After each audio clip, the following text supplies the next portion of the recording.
The rain hadn't stopped since the moment Clara Winslow stepped off the train. The sky hung heavy with mist, blurring the jagged edges of the seaside cliffs like an old photograph left out in the sun. Her black taxi creeped up the narrow path towards the edge of the village where the cottage sat, stubborn and weather-beaten, as if bracing against the Atlantic winds that had long since tried to claim it. Clara had come to disappear, or, at the very least, to be forgotten for a little while. A 32-year-old book editor from London, she had spent the last 3 months watching her life unravel, a betrayal she hadn't seen coming, a fiancé who vanished with both a colleague and half their wedding fund, and a panic attack in the middle of Waterstones that left her trembling by the cookbooks. So when the email arrived about a month-long sublet in Rose Bay-on-Sea, a place she vaguely remembered from childhood holidays, she didn't think twice.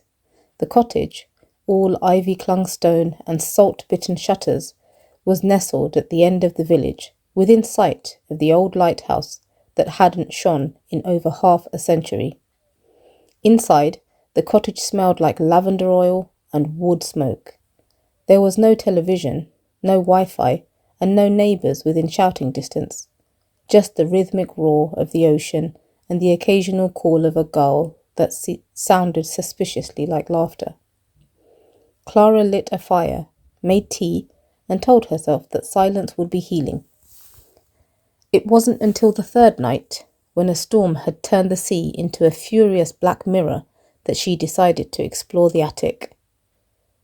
The stairs groaned as if protesting her presence, and she ducked beneath low beams as cobwebs brushed against her cheeks.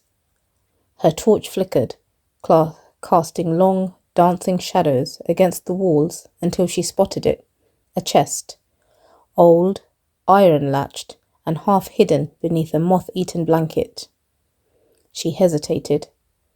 It looked almost theatrical, like something out of a Bronte novel, the kind of chest that held secrets meant to stay buried.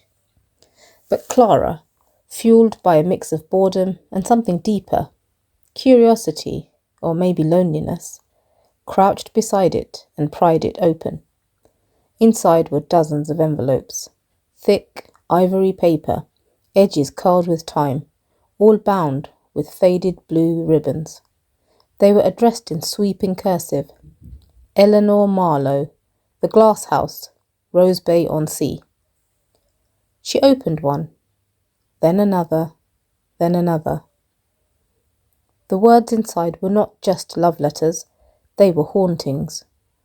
Desperate, yearning, electric with unsaid things. Written by someone named James, they spoke of wartime goodbyes, late-night lantern signals from the lighthouse, promises of forever, and a love that had survived distance, silence, even fear. Clara read until the fire burned low. She couldn't stop. And then, at the bottom of the chest, she found the final letter. It was never sealed. The ink was darker, more urgent. It ended with a line that sent a chill crawling up her spine.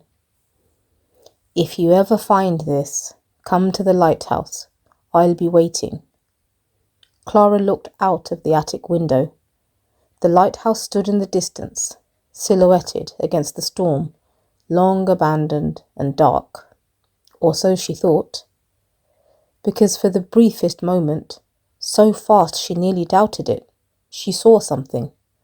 A flicker, a light in the tower.